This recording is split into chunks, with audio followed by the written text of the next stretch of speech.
Kuulad podcasti Tervise Progress. Minu nimi on Helle Töns, olen health coach ehk ilusas eesti keeles kutsun end tervise arengu treeneriks. Nii nagu elus ikka, nii ka tervises.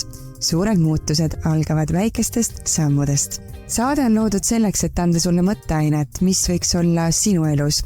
See väike muutus, mida oma heaolu parendamiseks sisse tuua. Sest omast kogemusest tean, suured muutused on võimalikud, aga need sünnivad läbi järjepideva progressi. Head kuulamist! 2015. aastal oli Eesti rahvastikus üle 57 000 isiku, kellel oli diagnoositud mõni pahaloomulik kasvaja. Mis tähendab seda, et kui iga inimese kohta on umbes veel vähemalt 2-3 lähedast inimest, kes selle diagnoosiga kokku puutub või keda see puudutab, siis selle diagnoosiga võib olla seotud Eestis praegu umbes 170 kuni 230 000 inimest vähemalt. See on haigus, mis võib tabada igaüht meist ja samas teema, millest minu arust väga palju ei räägita. Ja ei räägita just selle külje alt, et kui see peaks sinu ellu tulema, kas sinu endale või sinu lähedase kaudu, et kuidas siis selles maailmas üldse navigeerida. Ja selle jaoks, et natukene heita siis valgust sellele, et milline siis on elu, kui sa oled saanud diagnoosi, et sul on vähk või kasvaja, pahaloomuline kasvaja, et kuidas siis iseennast ja enda lähedasi selles protsessis natukene paremini toetada. Tänaseks saatekülaliseks olen ma kutsunud külla ühe hästi armsa naise, Rita Roosaare. Ja Ritat mul on au olnud nüüd tunda juba üle mitme aasta. Kui rääkida siis tema professionaalsest taustast, siis kuna mina ei ole kunagi ise toitlustusvaldkonnas olnud, aga need, kes kõik on seal olnud, nad kindlasti teavad Ritat, ta on üle 20 aasta seal tegutsenud, ehk siis tal on hästi tugev pagas, toitlustusvaldkond on inimeste valdkond, et tal on väga tugev pagas sellest, kuidas siis inimesed toimivad, kuidas neid toetada, kuidas keerulistest olukordadest välja inimesi aidata.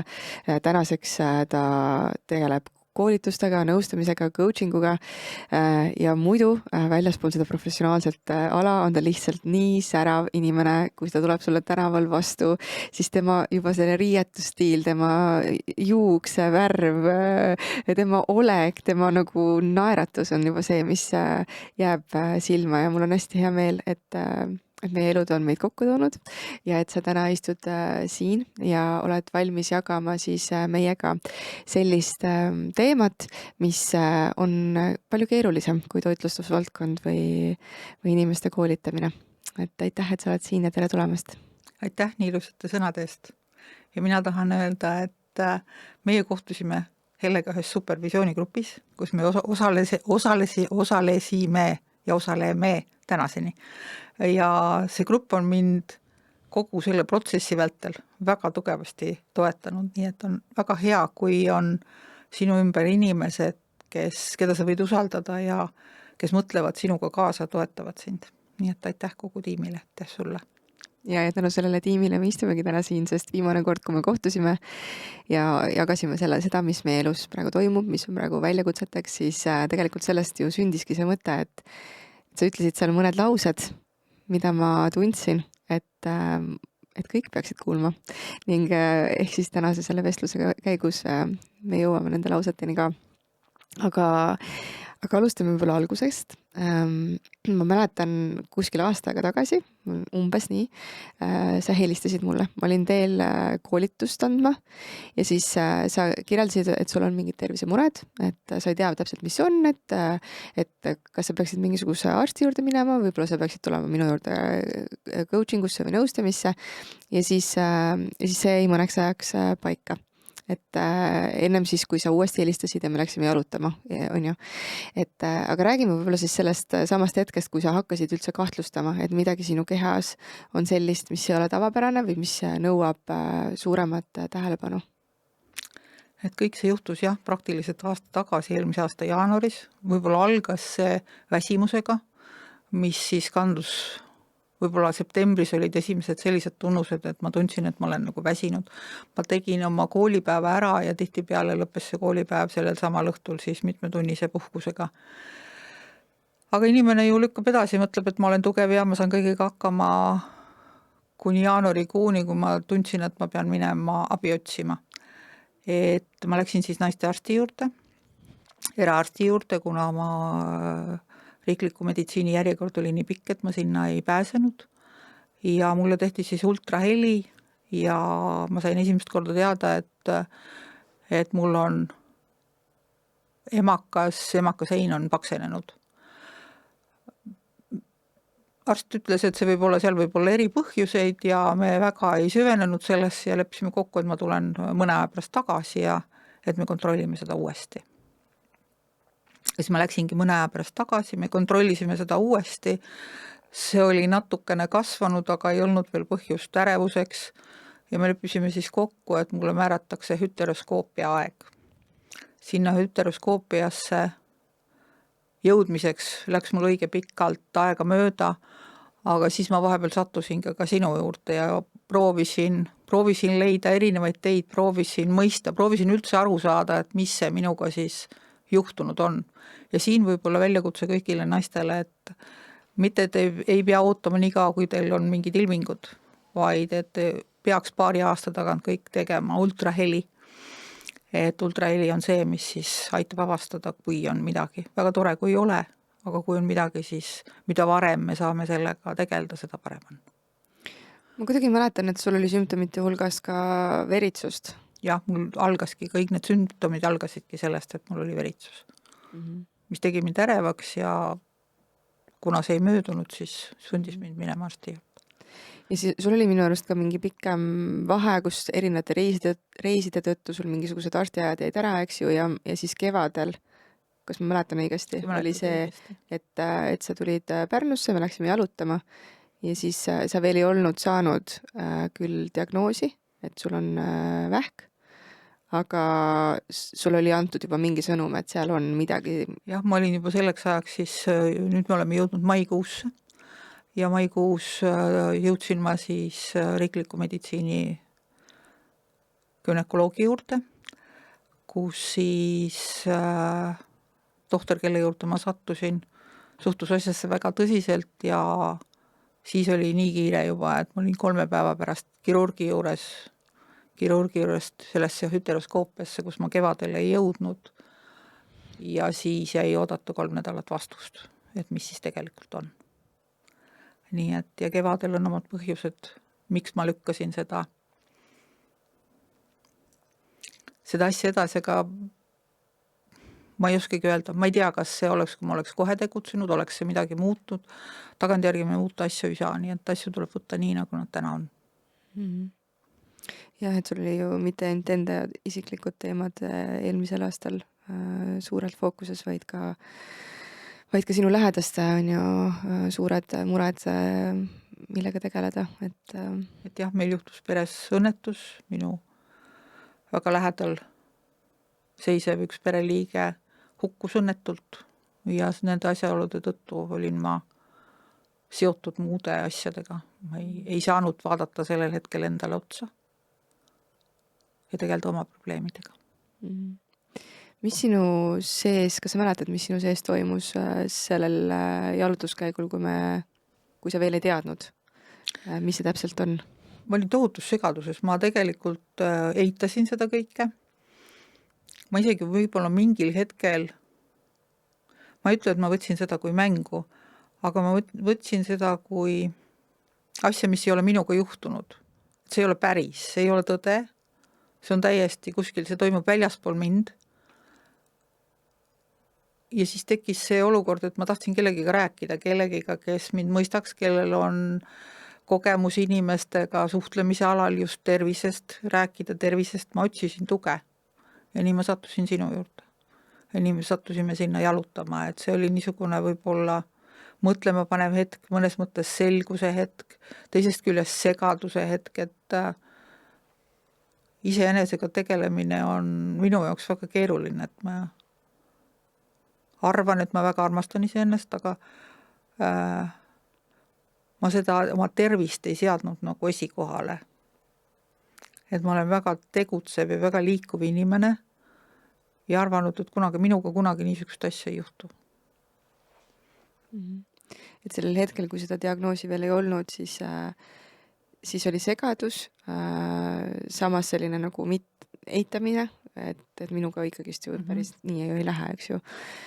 Aga palju seal selles hetkes sa juba tundsid mingisugust hirmu või seda veel ei olnud jõudnud? Hirm ei olnud veel minuni jõudnud, aga hirm oli seal pinna all, et tegelikult et see tõde võib olla hoopis selline, nagu mulle meeldi, mida ma ei oota, et see hirm võib-olla valdav kogu selle aasta jooksul, kui ma selle asjaga kokku puutusin ja pärast sain aru, et see ei ole mäng, see ongi päris, on just hirm see, mis siin nagu oma köidikutes hoiab ja mis teeb sinu olemuse võib-olla väga raskeks, sest sa ei tea, mida karta.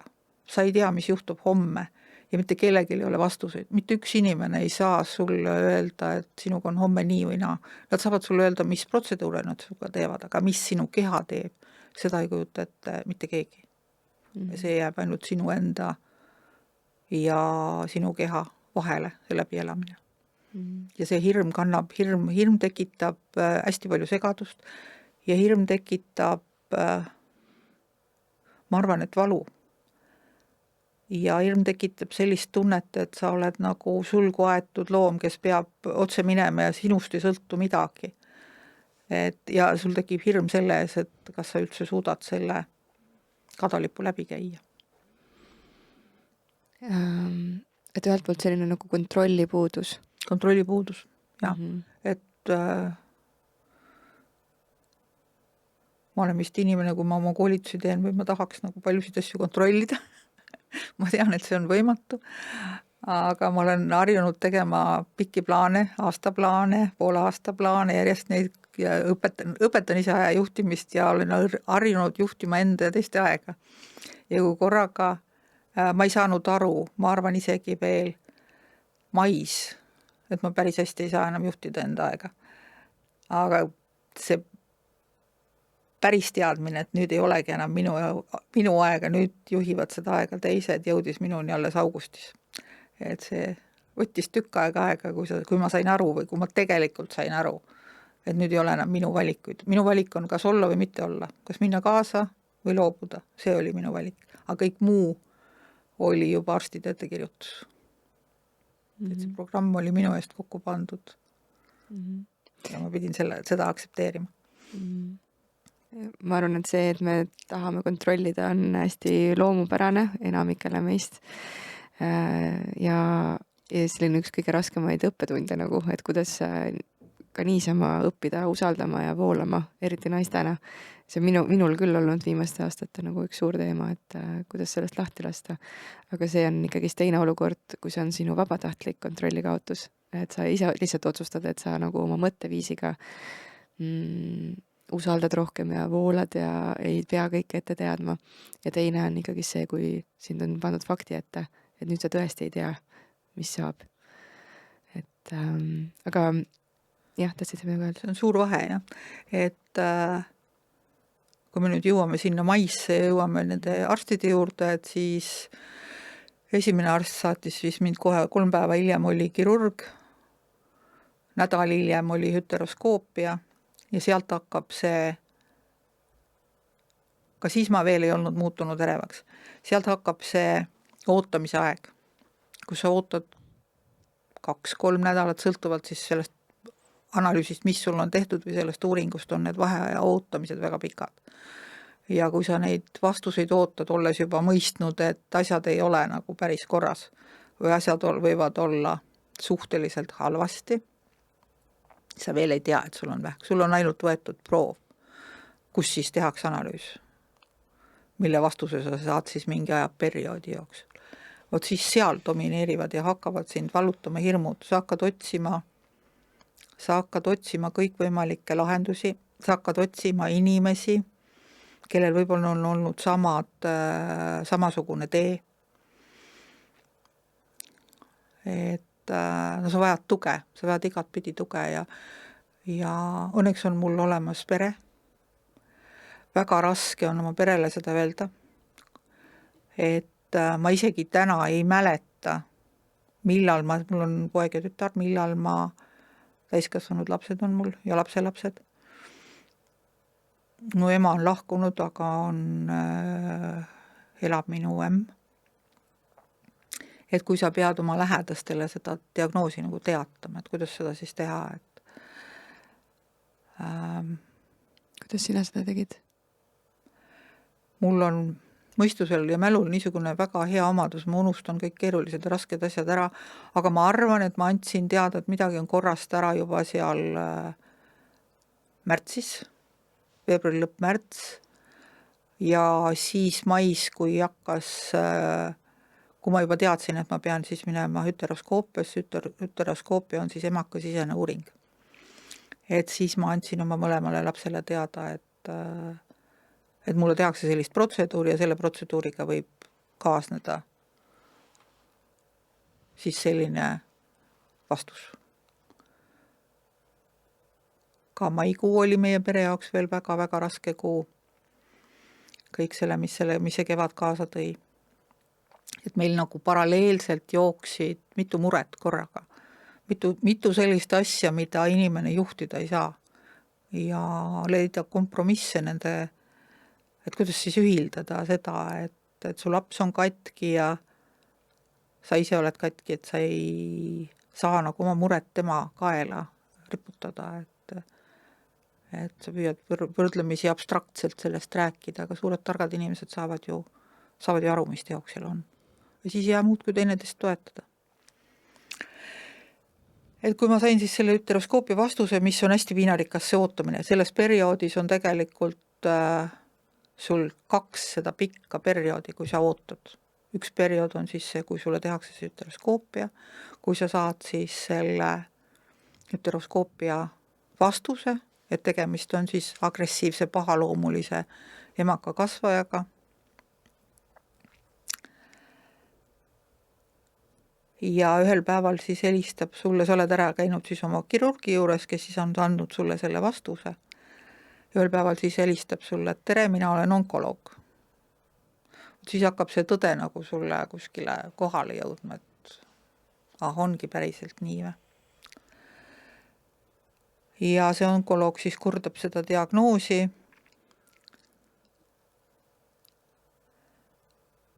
See oli kuskil siis mai lõpus.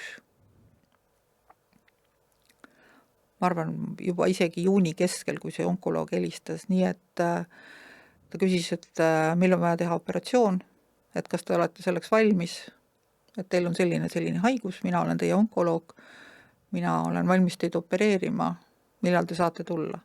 Minu vastus oli, et esimesel võimalusel, millal on esimene võimalus, et ma saan tulla. Esimene võimalus oli peale jaanipäeva, oli 25. juunil ma läksin sisse ja 26. juunil oli operatsioon. See on nüüd täiesti eraldi etapp selles, seal sa enam midagi ei oota, sa ootad selle päeva, sa elad selle öö üle ja sa ootad seda, mis kell sind opereeritakse, et sind valmistatakse ette ja siis sa ärkad sealt narkoosist ja siis sa kuuled, et sind nagu äratatakse ja sa ütled, et ei, mul on operatsioon, ei tohi mind äratada, ärge segage mind. Ja operatsioon pidi kestma 2 tundi ja operatsioon kestis üle 4 tunni. Et sellel on oma põhjus. Aga enne me olime kokku leppinud, et kui arst otsustab, et on vaja teha lahtine operatsioon, muidu tehakse laparoskoopia, mis siis tehakse 3 auku ja arsti aitavad masinad, aga minu operatsioon läks siis üle lahtiseks operatsiooniks ja siis sa korraga avastad ja vaatad ennast ja vaatad, et sul hakkab rindede vahelt siit peale, et mis siis tegelikult on juhtunud. Et seda, et see minu operatsioon, aga sul on ebamugav, sul on valus ja sa oled niisuguses nagu poolunes, et arst otsustas mulle esimesel päeval mitte üldse rääkida, et see operatsioon läks lahtiseks, et seda ta tegi teisel päeval. Ma olen küll elus alati nii, et rinnaga läbi ukse või läbi seina, aga selles arsti situatsioonis ma kuidagi olen kohmetu ja ma ei oska küsida või ma kardan küsida või ma ei oskagi öelda, et seda informatsiooni nagu kätte saada on minu jaoks väga raske arstide käest, ja muidugi see segadus, mis sinuga peale operatsiooni, kui sa sealt narkoosist ärkad, et on ka päris suur. Aga operatsioon läks hästi, operatsioonist olen ma tänaseks taastunud. Selles aitas mind kindlasti kirurg, kes tegi oma tööd väga hästi.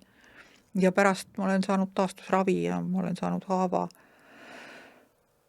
minu haavaga ja ühesõnaga mul on tehtud haavateraapiat, et seda haava siis võimalikult, et see haav kohaneks minu kehaga ja paraneks võimalikult hästi. Sa mainisid siin päris mitut teemat, aga üks asi vist, et sa ütlesid, et üks periood hästi piinarikas oli see, et kus sa siis ootasid Üteroskoopia vastust. Ja teine oli siis see, et mis pärast operatsiooni sai. Teine vastust, sa ootad 6 aega vastust, mis siis saab sinust välja lõigatud osad. Mul on kunagi elus siukene ütelus, et kõik, mis on üle, lõikame ära. Kui ma olin noorem ja mõtlesin, et kui ma saan vanemaks, siis kõik, mis on üle, lõikame ära ja kõik, mis on puudu, paneme juurde. Nüüd ma olin 5 kilo kergem. Küll mitte peale operatsiooni, aga kogu selle protseduuri juures olen ma kaotanud mõned kilod. Aga nii naljakas, et sa tead, mis kaaluvad organid, mis on sinu sees. Et need saadetakse uuringutele. Siis tulevad alles päris vastused. Siis saad alles päriselt teada. Ja see võttis aega üle 6 aja. Võttis aega kuskile augusti esimestesse nädalatesse, sest oli puhkuse aeg. Ja siis läheb see asi nagu kriitiliseks. Minu õnneks ma sain, mulle määrati psühholoog. Kui ma oleks teadnud, ma oleks seda psühholoogi teenust hakanud kasutama juba tunduvalt enne operatsiooni ehk kohe, kui need diagnoosid tulevad. Et hirmutab see, et sa ei tea, mis sinuga tehakse. Ja hirmutab see, et sa võib-olla päriselt ei usalda, võib-olla sa mõtled, et keegi teine teeks paremini. Kõik on segadus, sa midagi ei tea ja sa ei tea ka sa ei tea, kuidas su keha reageerib, millised tunded sul on, millised valud sul on, millised hirmud sul on. Et kui mul oleks psühholoog kõrval olnud, et ma olen sulle väga tänulik, et sa minuga selle aja veetsid, et võib-olla mul oleks siis kergem olnud. Et mina tihtipeale peidan ennast ära, kui mul on see selline segaduse periood, et ma ka peale operatsiooni mingi aja olin tütre juures, tegin pikki jalutuskäik ja see taastamine, siis ma ei saanud üksi olla, aga mingiks ajaks ma eraldusin kõigist. Ma tahtsin just öelda, et sa küll pöördusid minu poole siis, kui sa veel ei olnud üldse käinud nagu uuringul. Aga siis tükk aega tegelikult sa ei avanud. Ma tükk aega ei avanud seda, jah. Et kas sa olidki siis tegelikult täitsa üksi? Et niimoodi, muidugi sul on nagu tütar ja poeg ja nad on nii palju nagu olemas su jaoks kui võimalik, aga teades, et su lapsel oli ka nii raske aeg, et siis kas sa siis tegelikult nagu olid üksinda selle diagnoosi ja kõige selle teadmatusega? Ma tegelikult olin üksi, jah. Väga vähesed nii teadsid. Aga mingil ajal ma hakkasin enne operatsiooni juba, kui mulle määrati see operatsiooni aeg ja siis viimane õhtu enne seda, kui mulle määrati operatsioon, hakkasin ma kirjutama avalikult oma Facebooki lehel. Et tegin postituse, et panin sinna kirja, et see, mis on üle, selle lõikame välja, mis on puudu, paneme juurde, et see mind hästi palju teraapiliselt, ma arvan, et see oli minu jaoks teraapia. See Facebooki lehel kirjutamine. Mida edasi läks järjest raskemaks, aga sinu küsimuse juurde nüüd tulles, et jah, mul ongi omapära, komme, et mingiks ajaks ennast eraldada teistest. Eriti, kui mul on paha olla, nii füüsiliselt võib-olla või mentaalselt, et siis ma tahangi olla üksi oma mõtetega. Sest ma ei saa seda väga pikalt teha, sest see võib lõppeda väga sügava enesehaletusega. Aga ma lähengi siis, mul on üks koht Eestis, kus ma saan olla üks metsamaja, kus ma saangi olla nii, et olen mina ja Oled sa mõelnud, mis selle taga on? Kas seal on ka seda, et sa ei taha teistel olla koormaks või seal on hoopis midagi muud? Ma ei taha olla koormaks, on üks, aga teine asi, et ma tahan oma mõtted selgeks mõelda. Ma tahan olla üksi oma mõtetega. Ma kirjutan väga palju, ma pean päevikut. Kuigi ma nüüd täna otsisin, eile ja täna, et ma olen selle perioodi kohta sellest asjast nagu suhteliselt vähe kirjutanud. Aga ma võtsin endale eesmärgiks hakata kirjutama just tollele peale operatsiooni sellel ajal oma lapsepõlvest. Ja läksingi sinna metsa, niinimetatud metsa, et kirjutada siis oma lapsepõlve mälestusi. Mul on olnud väga õnnelik lapsepõlv, ma olen olnud suure 7-kortelise maja ainukene laps, pisikene laps ja mind on väga hoitud ja armastatud ja ma arvan, et kogu minu enesekindlus ja janu ilu järele ja tajutud tunne, et sa oled hoitud ja armastatud ja ma kunagi ütlesin oma vanematele, et nad on kasvatanud mind läbi roosade prillide, et mind ei ole ette valmistatud selleks, et elus võivad ka teistsugused prillid vahel ette tulla. Et ma väga tahtsin jäädvustada neid mälestusi ja ma selleks, et mitte mõelda, kirjutasingi. Aga see kirjutamine jäi siis, kui ma sain selle päris diagnoosi kõik ei pooleli, et siis ma ei suutnud seda enam teha. Aga on minus on kaks seda poolt, et kas ma siis väldin teisi inimesi või siis vastupidi suhtlen teiste inimestega, mitte rääkides enda, ainult mainides, et võib-olla selline asi on, et ma hakkasin tegema intervjuusid näiteks selle maja elanikega, kes veel alles on, kui ma sealt metsast tagasi tulin. Aga ma seal metsast tegin plaani, ma teen elus tihtipeale selliseid mudeleid või juhin, nagu ma räägin, juhin oma aeg ja siis teen ka selliseid mudeleid, kus ma panen siis oma tegevused järjekorda, kus ma saan siis neid tegevusi omale sobivalt juhtida ja muuta ja sinna midagi juurde kirjutada ja teen mingisuguseid selliseid tsüklilisi plaane. Ma nimetan seda tagurpidi aja juhtimiseks, et mul on mingi eesmärk, millal see peab olema valmis, siis enne seda ma teen need teatud tegevused, aga mitte alati ei jõua ma siis eesmärgini. Aga ma ei ole seda mõtet maha matnud. Aga see aitas täita mul seda natukene 1,5 kuu seda aega, et jõudes seal metsas selleni, et ma tahan seda teha, alustasin ma seal sellega ja siis ma tegelesin sellega. Aga siis tuleb jälle see päris elu ja sa pead tulema linna tagasi ja sul on kokku lepitud aeg, millal sulle siis antakse teada, et nüüd on siis see päev, et sul tuleb siis see uuringu vastus. Ja kui see päev tuli? Kuidas see päev tuli sinu jaoks, kui see uuringu vastus? See päev tuli väga raskelt. See päev tuli nagu mitu päeva. Et kuna meil päris täpset päeva ei olnud kokku lepitud, millal see helistamine toimub, ma samal ajal kogu aeg käisin psühholoogi juures ja samal ajal käisid mu lapsed psühholoogi juures. Et tegelikult on pere jaoks see ikkagi raske ja ma väga soovisin, et mu lapsed käiks, et nad mõistaks mind, mitte et nad mind ei mõistnud, nad mõistavad mind kindlasti igaüks oma moodi. Aga kui ma kuidagi tahtsin seda, see jälle, ja nad mõlemad ütlesid, et jah, kui sa tahad, siis me lähme, et see kuidagi aitas tasakaalustada meie kõigi suhet. Et võib-olla vähendas nende pingeid ja ka minu pingeid.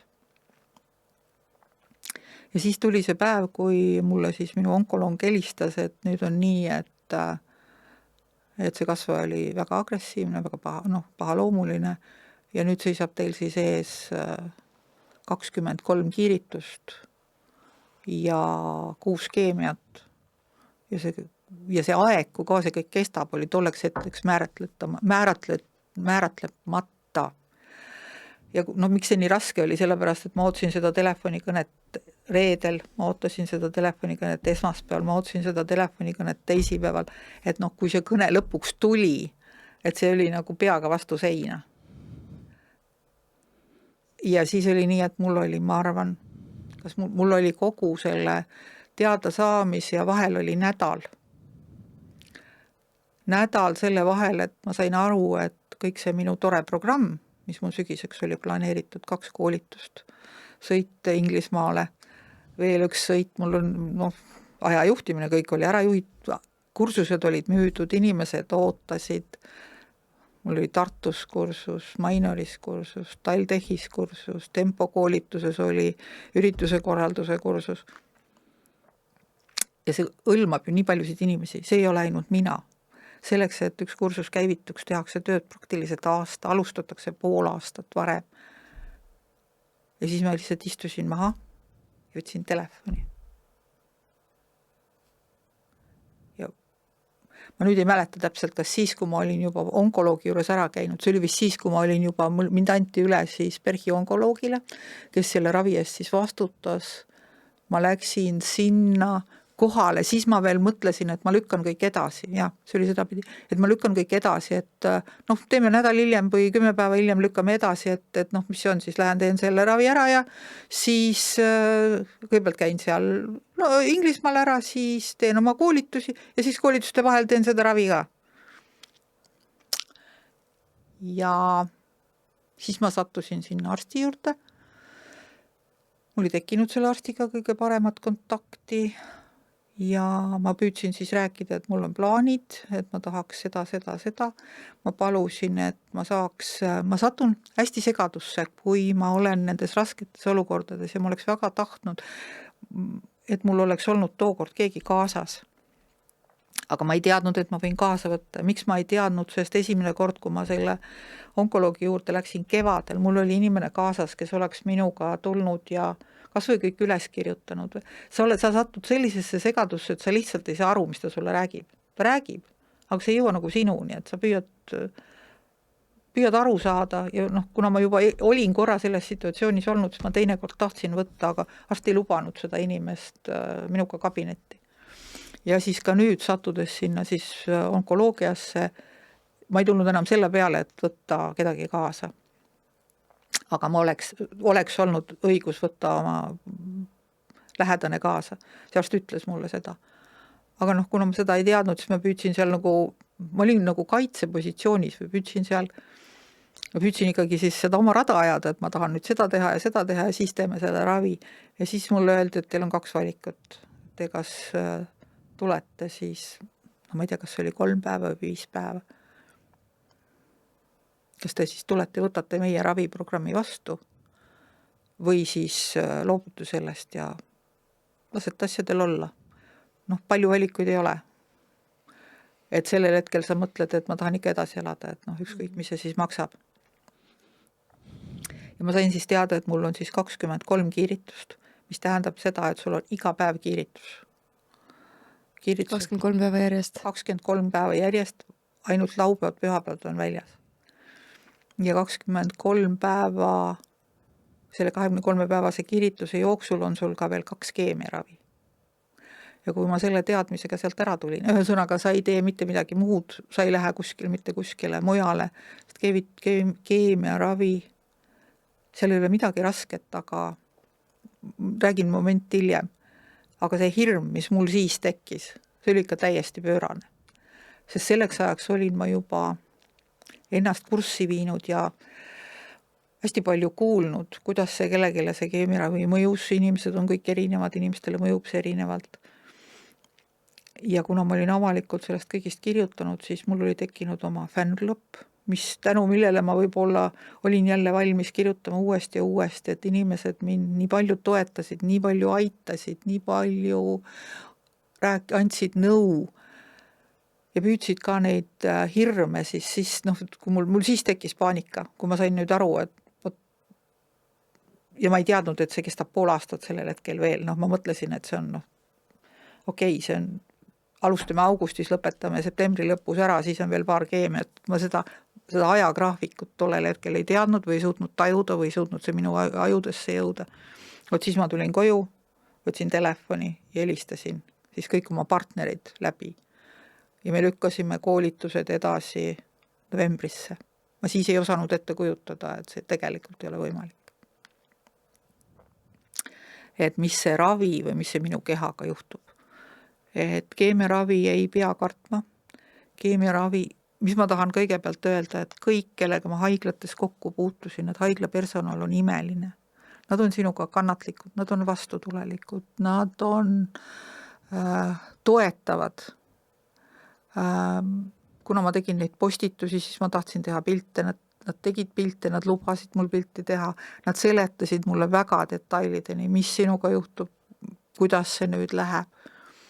et keemiaravi ma talusin kaunis hästi. On väsimus, on mõned komplikatsioonid, mis juhtuvad su kehaga.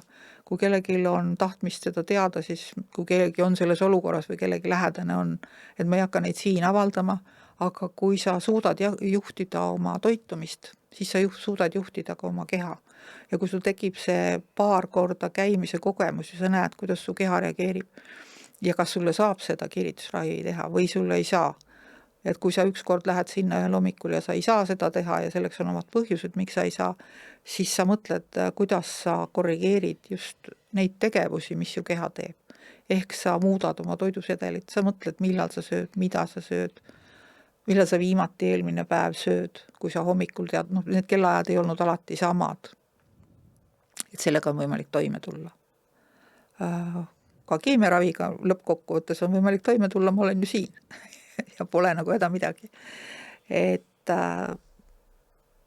miks ma seda kogemust seal Facebookis jagasin, ma tahtsingi öelda seda, et see kõik on, see tihtipeale on üle paisutatud need hirmud, et nende hirmudega on võimalik, kui sul on rohkem andmeid teadlikult hakkama saada ja neid valusid, mis sinuga toimub, on võimalik ise leevendada ja juhtida.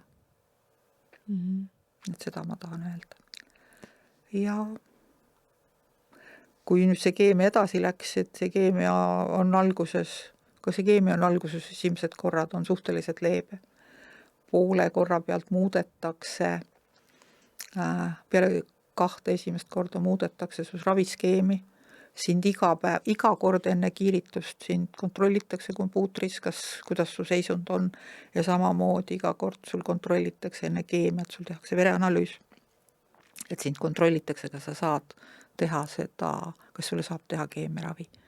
Ja igale ühele meist tehakse spetsiaalsed siis ravisegud, mis on siis seal taga on kõik meeskonnad, seal ükski arst ei tegutse üksi, on konsiiliumid, kus need otsused vastu võetakse, et see on alati mitme inimese otsus ja samamoodi need raviskeemid, mis tehakse, et seal on terved meeskonnad taga, seal kiirituse taga on meeskond, iga kompuuteri taga on meeskond, et see on suur tiimitöö ja see on väga hea võimalus meie riigis, et inimese eest nii hoolitsetakse.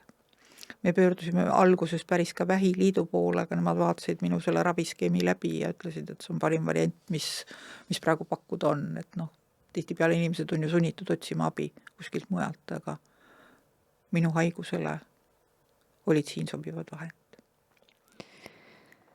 Ma kuulsin küll seda, et sa olid hästi rahul sellega, kuidas arstipersonal sind kõik toetas, aga samas ma olen hästi palju ka kuulnud seda, et sa täpselt ei teadnud, mis saab, keda sa kaasa võid võtta, keda millal kaasata. Ehk siis ma saan aru, et kui see protsess oleks kaardistatud, et inimene, kes saab diagnoosi või kellel kahtlustatakse diagnoosi, et ta saab ka kohe sellise väga selge kaardistatud protsessi endaga kaasa, natuke nagu sellise manuaali, mis siis võtab ära neid hirme, mis annab talle mingid vastused, mida ta sellises nagu raskes segaduses oleku seisundis ta ei suuda ise mõelda või küsidagi, aga samas on ju täpselt see, et kas ma võin kellegi kaasa võtta, et tal oleks meeles, mis ma tegema pean või et mis hetkel tegelikult tasub näiteks lümfiteraapiasse minna juba või mis hetkel kaasata psühholoog või terapeut, on ju, et see kaardistus oleks ja kõikide nende hirmude ka, et mis see keemiaravi võib kaasa tulla, aga mis ta ei pruugi kaasa tulla, millega sa saad ennast toetada, on ju kõik see, et kui sul see oleks olnud, siis sa tagantjärgi arvad, et see oleks kõik natukenegi lihtsam. See oleks natukene lihtsam olnud. Ma ei saa öelda, et üldse ei räägitud. On olemas igasugust kirjandust, on olemas igasugused bukletid, kus on kirjas söö seda, söö teist, aga sinna on vaja, kui see inimene tuleb sinna, kui inimfaktor tuleb sinna sisse, et siis võib-olla on lihtsam.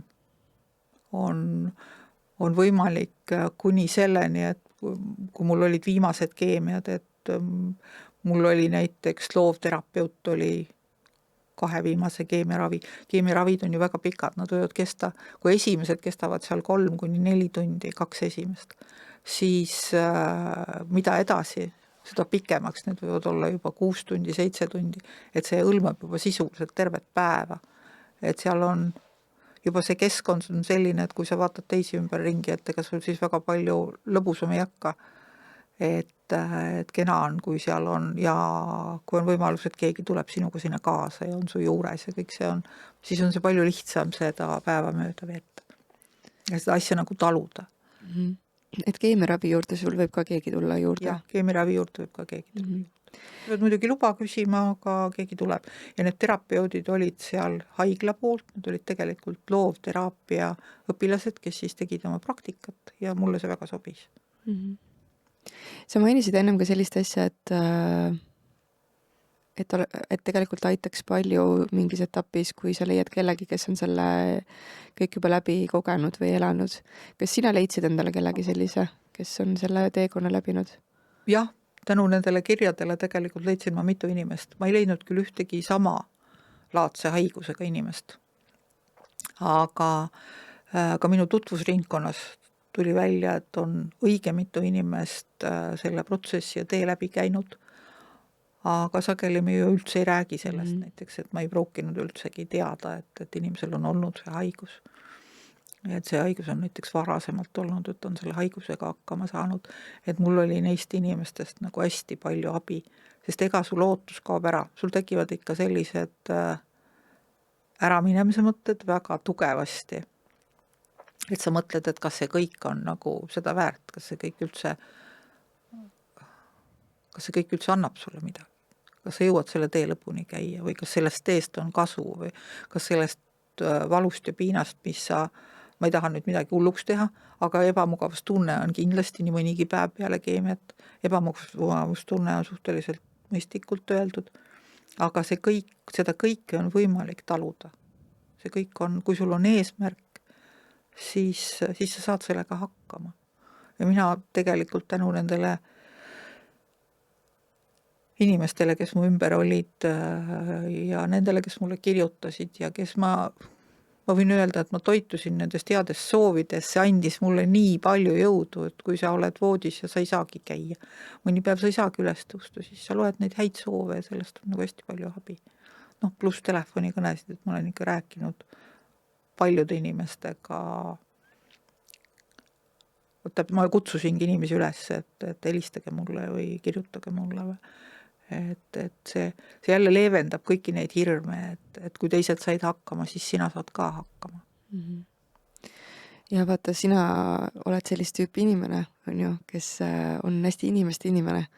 Ja siis see on, ma mäletan, nagu me seal supervisioonis ka arutasime, et nii äge, et sa nagu kirjutad sinna Facebooki ja et sa nagu avad seda teemat, on ju, et see on väga suur julgustükk. Et see võib-olla, ma ei tea, kas see sinu jaoks tundub selline, mis seal ikka, aga kõrvalt vaatajana nagu see on väga suur julgustükk ja ma mõtlen lihtsalt kõikidele nendele, kes ei tee seda, kes ongi võib-olla 1-2 lähedasega on seda teemat jaganud, võib-olla 4, aga 4 versus on ju mitusada, kes sinul seal ikkagist aeg-ajalt nagu sulle ilusaid soove saatsid, on ju.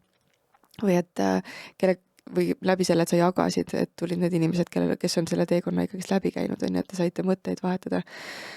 Et tegelikult on ju kahju, et me ei räägi nendest rasketest teemadest. Üldse me ei räägi surmast, viljatusest, on ju, mingitest õnnetustest, rasketest haigustest ja siis kõik on seal oma koopas oma raskusega versus see, et tegelikult kui sa avad oma raskuse, on ju, et kui palju tegelikult on inimesi, kes tunnevad ennast seal ära, kes saavad sellest jõudu, inspiratsiooni, rääkimata sellest, et sina saad sellest jõudu. Ja asi on selles, et me tegelikult ei tea, kuidas käituda. Meil puudub kultuuriliselt selline oskus, kuidas rasketes olukordades käituda. Sa ise ei tea, kuidas käituda. Sa ei tea, su lapsed ei tea, kuidas käituda, su sõbrad ei tea, kuidas käituda. Ja inimesed su ümber on need, kes nagu jäävad alles ja on need, kes kaovad ära, sest on samamoodi on nagu keegi lahkub, et inimesed ei julge, ei tea, kuidas käituda, mida öelda ja siis on kõige lihtsam ära kaduda või ära taandada ennast ja kunagi tagasi tulla. Ma kogesin ka seda poolt, et osad tulid väga lähedale ja osad kadusid üldse ära. Ja et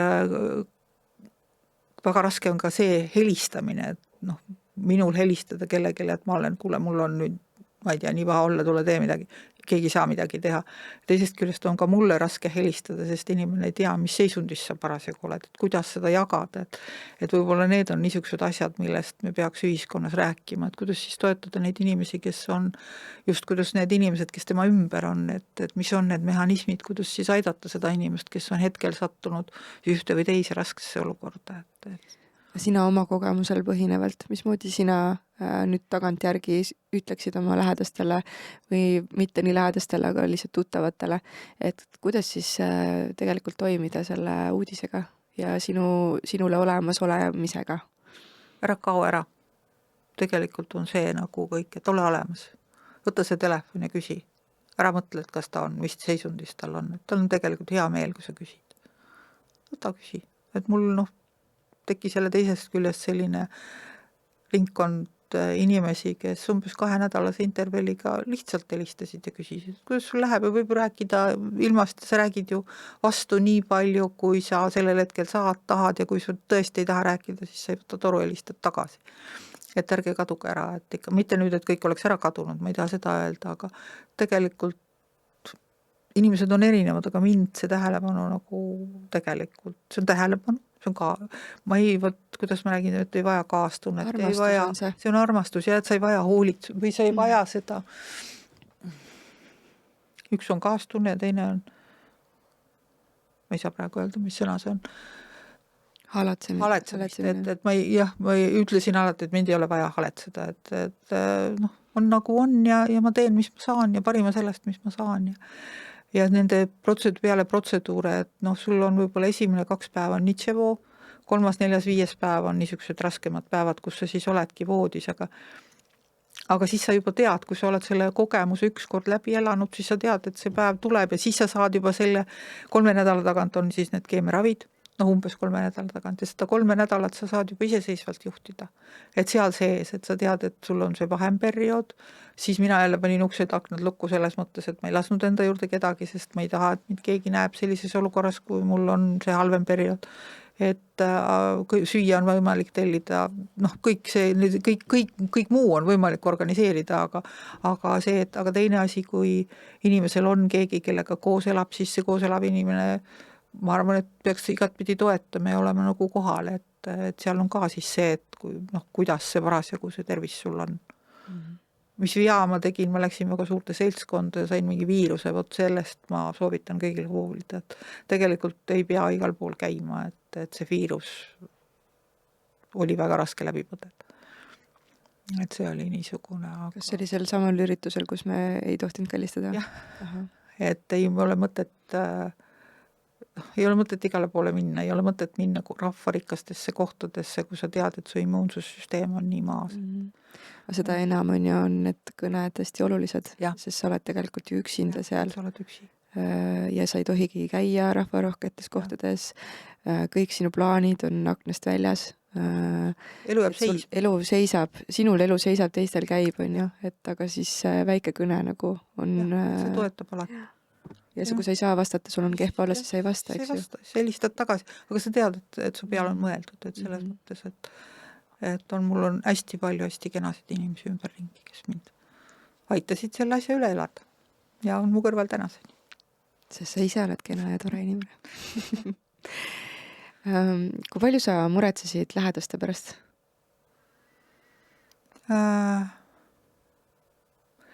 Ma tahtsin kuidagi, et nende elus ei jääks midagi seisma selle pärast, mis minu elus juhtus. Et ma võib-olla kahetsen, kui saab midagi kahetseda, ma ei kahetse, aga mul on kurb meel, et ma olen oma pojalaste juures saanud suhteliselt vähe käia, et ma oleks tahtnud rohkem, aga asjad on nii, nagu nad on, sest ei ole jõudu lihtsalt. Aga küll see jõud tagasi tuleb, ei ole hullu. Et kui kuidagi ei saa, siis kuidagi ikka saab, et see optimism on mind saatnud terve elu ja kõik hea on võimalik, on minu deviis. Sa oled nüüd erinevaid külgi juba tegelikult peegeldanud, on ju, et kui sa nagu võtaksid kokku, mis see kõige raskem osa sellest kõigest selle kogu aasta jooksul sinu jaoks oli? kõige raskem osa oli selle lähedase inimese kaotus. Et See oli raskem kui see, mis ma praegu läbi elasin. Et see on võib-olla domineerib, ma ei tea, kui kaua see domineerib üle meie kõigi.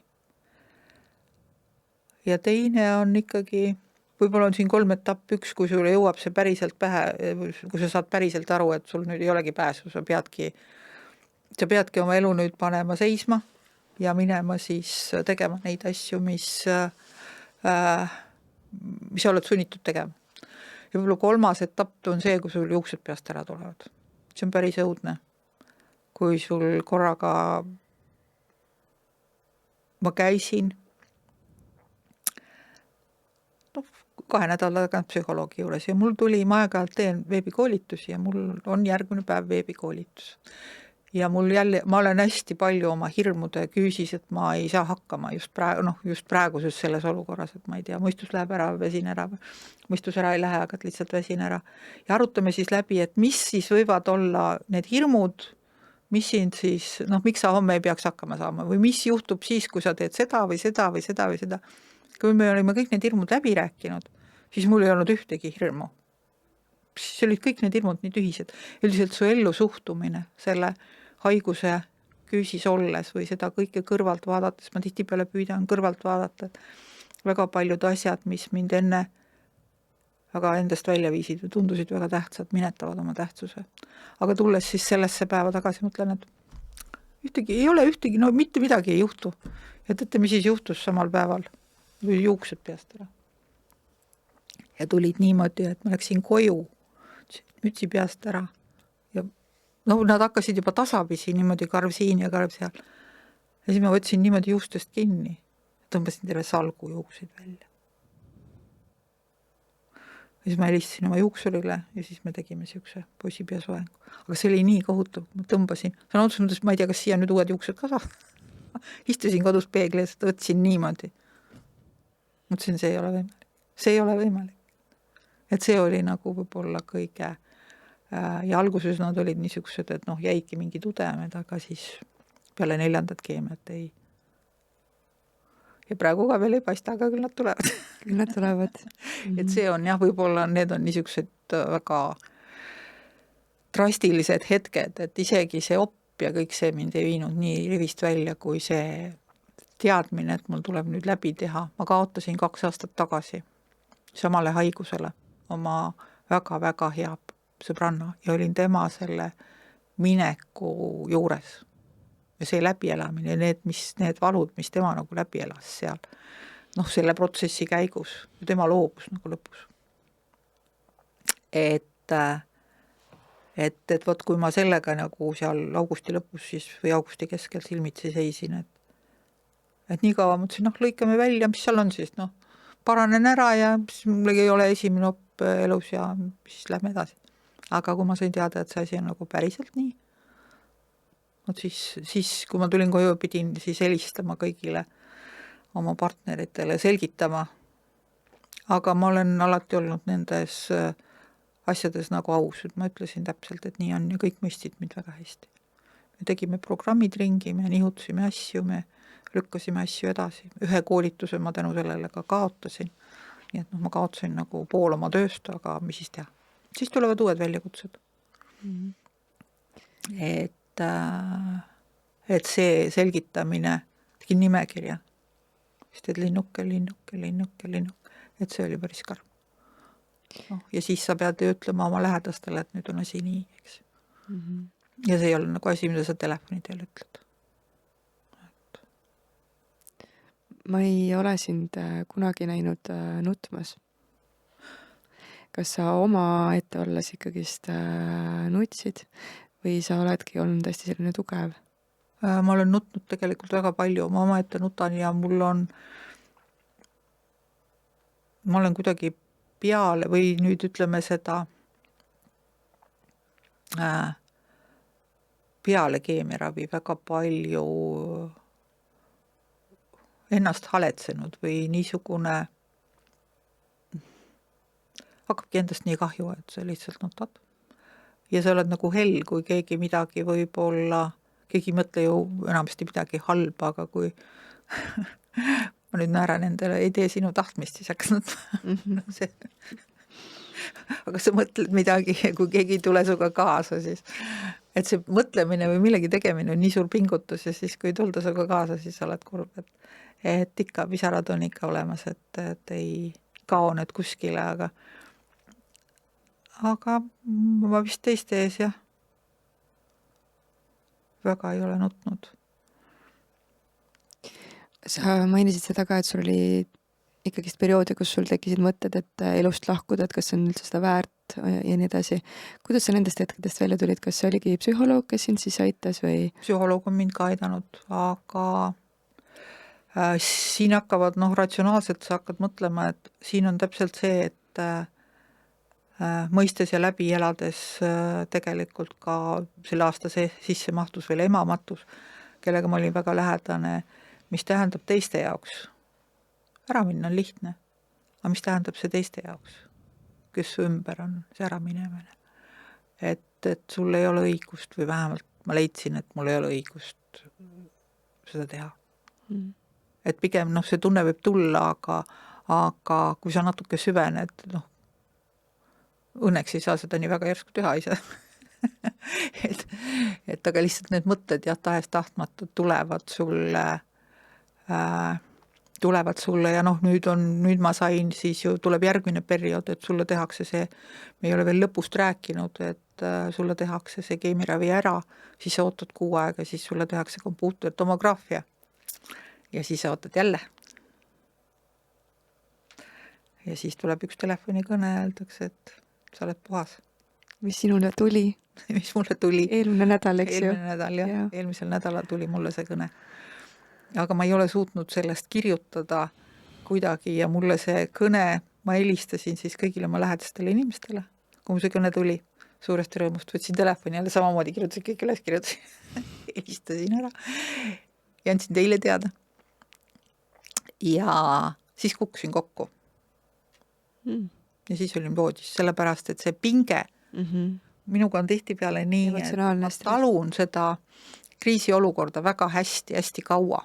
Ja kui see kriisiolukord saab ükskõik mingisuguse lahenduse, siis mina kukun kokku. Et mul on täiesti, keha reageerib täiesti vastupidiselt sellele, mis ma mõtlesin, ma olen teinud bio. Aga sest rõõm on ka ju stress. Ja, et rõõm oli nii suur emotsioon sellest, see rõõmu emotsioon oli nii väsitav mu jaoks, et see lõpp saab sedapidi. Wow, seda ma ei teadnud. Et ma olen sellest toibunud, et see oli täiesti, ma üldse, sa ise ka ei tunne ennast. Et see ongi taas enda tundma õppimisprotsess, ma ei tea, kas seda peab nii tegema, ehk on lihtsamaid viise, aga praegu olen ma selle nii läbinud, nii et. Kas midagi on sinu mõtteviisis, mis on selle kõige tulemusel nüüd muutunud? Siin enne korra mainisin ka, et need väärtushinnangud väga sa muutud ratsionaalseks ja pisiasjad. Ükski asi ei ole pisiasi selle inimese jaoks, kui tal see hetkel, kas see on sul kivi kinga sees, võib sind väga häirida, aga iseenda seisukohast vaatan ma palju lihtsamalt, ma arvan elule palju selgemalt, et kas ma pean igat asja kaasa tegema, kas ma pean igale poole minema, kas ma pean igas asjas osalema, et võib-olla vähem tegemine annab rohkem rõõmu, et seda ja kuidas seda aega juhtida, kuidas seda aega väärtustada nii, et mitte joosta amukki ennast, et anda endale aega, lugeda raamatut, natuke molutada ja mitte võtta endale kohustusi. Me kõik seesama, ma pool aastat ette planeeritud, nüüd ma tean täpselt, mis ma teen. Mu käest küsis eile, mu coach, et mis sa tahad pool aasta pärast teha, ma ütlesin, mul ei ole ühtegi plaani, ma ei tea. Ma ütlesin nii palju, et tuli juttu sellest, et ma täna siia tulen ja sellest ütles, et võib-olla see sinu haigus oli sulle kingitus, nagu teiegi jõudsite sinna maale, et sa saad pakkuda inimestele tuge just läbi selle kogemuse ja nõustada siis võib-olla coachi meetodil inimesi, et mida ma ka kindlasti teha tahan. Aga just see, et ma ei tee pikki plaane. Mul ei ole plaane. Aga mis on siis, sa ütlesid ennem sellesse lause, et mingid asjad on kaotanud tähtsuse, et mis on kaotanud tähtsuse? ja mis on jällegi selle aasta jooksul hästi tähtsaks saanud või mida sa oskaksid nagu teistele öelda, et mis tegelikult on oluline? Armastus, lähedased inimesed, lähedased suhted, mõistmine, hoolivus, need on tähtsad. Tahaks hoiduda igasugustest riidudest, sebimistest, organisatsioonide vahelistest lahkarvu ja organisatsioonide sisestest lahkarvamustest, võib-olla natuke distantseerida ennast sellest igapäevasest mürast, mis igalt poolt tuleb. Et ei pea kõike kaasa elama, kõike läheb, mina ei jaksa. Igaüks teeb, mis ta heaks arvab, aga ei peaks muretsema nende asjade pärast, mida me muuta ei saa. Ja tegelema nende asjadega, mis meile rõõmu teevad. Ehk siis tunda iseennast hoida. Ja teisi hoida, kes ümber on ja kes lähedased on ja olla võimalikult empaatiline igas olukorras, kus sa siis hetkel oled, et kas sa oled siin meie täna või olen ma klassiruumis või on mul coachingu tegemine või ma ei tea, naerata elule vastu ja elu naeratab sulle vastu. Ole rahulik ja ma räägin endale, et ole rahulik. Ja naljakas, et ma ei tundnud täna mingit hirmu, nagu ma olen nii palju rääkinud oma hirmudest. Aga täna ma tulin siia nagu 2 kättes, mis ikka juhtub. Kõik läheb hästi. Et ei ole vaja muretseda kõikide nende pisiasjade pärast. Kas sa nüüd ütleksid ka seda siis, et kuidas öeldakse, et sa mõtled tervisele siis, kui seda enam ei ole? Ma tahan öelda võib-olla, mida ma aru sain, mida ma teile ka tookord ütlesin, et milles peitub õnn. Et õnn peitub väga lihtsates asjades, et õnn peitub juba selles, kui sa suudad püsti tõusta. Õnn peitub selles, kui sa suudad käia, kui sa suudad mõelda, kui sa suudad süüa, kui sa suudad rahuldada oma loomulikke vajadusi ehk käia seal, kus me kõik peame käima. Et kui sul vahepeal on ära võetud need võimalused või need on sul natukene raskemad kui muidu. Ja siis, kui sa üks päev suudad seda, siis sa oled nii õnnelik, et sa oled nii suure asja saavutanud, et sa jälle oled inimene, et sa suudad. Mida kedagi hirmutada lihtsalt. Võib-olla, kui vahel on ebamugav ja sul on raske, siis sa tead, et see läheb mööda ja siis see ongi õnnetunne, et sa võid tunda nii õnnelikuna, et sa suutsid püsti tõusta. Nii tore tunne. Või sa suudad raamatut lugeda, et sa suudad keskenduda ja leiad põhjuse naeratada. Ja sest me märkame hästi palju ju elus negatiivseid asju ja hästi raske on meil märgata neid pisikesi asju. Ja rääkimata siis tänulikkusest selle ees, et meil on jalad, käed, keskendumisvõime, aga ka tänulikkus selle eest, et iga see väike asi, mis sa enda jaoks teed, on tegelikult väga suur asi, sest mingi hetk võib-olla sul ei ole võimalik seda enam teha, on ju, ja väga paljud valivad seda mitte teha, et siis nagu olla tõesti nendes igas sellises asjas nagu selle eest ka tänulik. Just see tänulikkus on väga õige sõna selle eest, et tänulikkus selle eest, et ma suudan ühte või teist või loomulikku asju teha, et isegi see on. Mis nüüd sa oled teada saanud, et sa oled puhas? Mismoodi sa nüüd mõtled edasi liikuda? Ma ei tea, ma usaldan voolu. Nagu ma mingist hetkest hakkasin usaldama arste, et ma läksin nagu vooluga kaasa, kui ma loobusin sellest oma minast ja oma tahtest, mis minu jaoks oli võib-olla ka üks raskemaid asju selle kogu perioodi jooksul, see, et keegi juhib mu elu. Et usaldan voolu ja vaatan, mis elu toob, et nagu ma enne ütlesin, et mul on küll mõned lähiaja plaanid ja mõtted, aga ma ei tee plaane. Vaatan, mis elu mulle annab. Ma ei pea enam midagi tegema, mida ma teha ei taha. Või ma ei taha teha midagi, mida ma pean ja teha ei taha seda pidi. Ja me kõik võiksime sinna jõuda niisama ka, on ju, ilma selle kadaliputa. Tahan olla nagu vaba oma mõtetes ja tegemistes ja kohustustes ja kõik, mingid kohustused jäävad ju meile alati, aga kas neid peab käsitlema kohustustena, et võtame neid kui rõõmu. Vabatahtlikud kohustused. Kõige rohkem ma tahaks vanaema olla, aga loodame, et ma suudan seda ka olla. Sa oled ju nüüd valmis ka toetama ja nõustama teisi, kes on sellel samal teekonnal või siis kelle lähedane on sellel samal teekonnal. Et kuidas sinuga ühendust võiks võtta? Minul on olemas, kui te panete minu nime Rita Roosaar sisse, siis mul on olemas oma coaching'u leht, kus te leiate minu kontaktid ja sealt saate mulle edasi kirjutada. Ja mis ma ära unustasin täiesti selleks vanaemaks olemisest, et mul on veel tütrel 2 täiskasvanud lapselast, kes väga mind toetasid ja tüdruk istus lausa mu voodi ääre peal, kui mammale keemiaravi tehti, nii et minu perekond on väga tugevasti olnud mu kõrval. Ja ma soovin kõigile häid lähedasi, tugevat perekonda, palju õnne, aega iseendale, aega oma perele, aega lihtsalt olla, aega õnnelik olla ja nautida seda, mis sa teed. Aitäh sulle, Rita, selle vestluse eest, selle avamise eest. Ma arvan, et see on väga paljudele väga väärtuslik info. Ja isegi kui ei ole täna selles olukorras, siis lihtsalt nagu ongi, et kui sa tõesti kuuled näiteks, et sõbral on mõni raskem diagnoos või üldse raskem periood, et siis tegelikult mida see inimene võib läbi elada ja kuidas sa saad seal toeks olla. Mul on nii hea meel, et sa oled puhas ja et sa oled täpselt selline, nagu sa olid selles mõttes aasta tagasi, et selline energia, sära ja selline elujõud on sinus pärast kõike seda ikka täpselt samamoodi alles. Et aitäh sulle. Suur aitäh selle võimaluse eest. Ilusat elu kõigile. Ja. Sulle ja kõigile, kes meid vaatavad. Ja aitäh sulle, kes sa kuulasid. Kui see saade sind kõnetas, siis jaga seda palun oma lähedastega.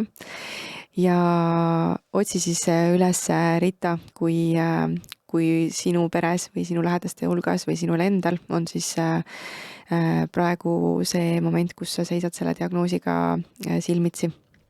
Nagu Rita vestlusest kõlas, siis toetusel on väga suur roll, et see protsess läbida. Ja mis siis muud kui järgmise korrani.